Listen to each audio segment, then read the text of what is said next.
In a quiet village on the edge of the savannah, where mango trees swayed in the wind and children laughed as they chased goats, Amina and Musa were known as a hard-working couple. Musa was a fisherman, casting his nets into the river every morning at dawn, while Amina wove beautiful baskets and sold them at the bustling village market.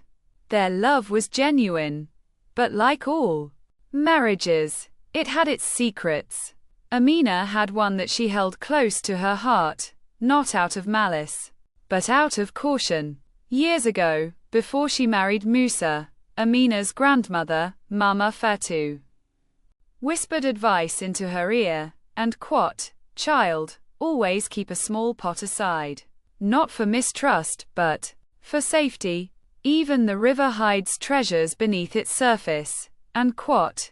So, following her grandmother's words, Amina began secretly saving a portion of her earnings. It wasn't much. A few coins here, a little money hidden from the sale of an extra basket there. But over the years, the small tin buried beneath the guava tree in their backyard began to grow heavy. One day, disaster struck. Musa returned from the river with empty nets. For weeks, the fish that usually teemed in the waters had disappeared, leaving many families hungry. The village elders said it was the changing seasons, others whispered of curses. Whatever the reason, Musa grew anxious as their savings dwindled. "Amina," he sighed one evening, staring at the empty calabash on their dinner table, "what will we do? The market is quiet, and my nets bring nothing. Should we borrow from your brother?" Amina hesitated. She knew Musa's pride would never allow him to accept charity. He was a man who believed in standing on his own feet. And so, she made a decision. The next morning, while Musa mended his nets under the baobab tree, Amina slipped into the backyard. With her hands trembling, she unearthed the small tin. Inside, the coins glinted in the sunlight, a silent testament to her quiet efforts. She wrapped the tin in a katenge cloth and headed to the village market. By midday, she returned with bags of millet, cassava, and dried fish. Musa's eyes widened as she placed the food before him.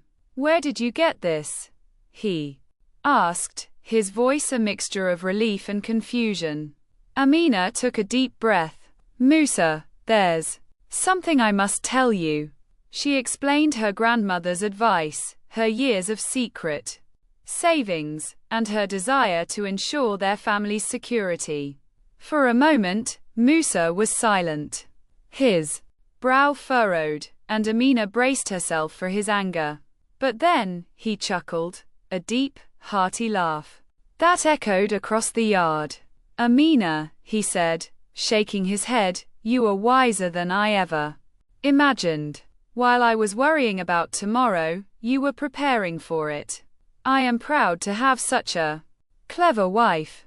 From that day, Amina's secret became their shared strength. They decided to continue adding to the tin together, creating a small fund for emergencies. Musa even began teaching young boys in the village how to fish, earning extra coins to contribute. The couple's bond grew stronger, not because of wealth, but because of trust and understanding. And though life in the village remained unpredictable, Amina and Musa knew they could face anything together. As Mama Fatou always said, "The strongest tree is not the tallest, but the one with roots deep enough to weather the storm."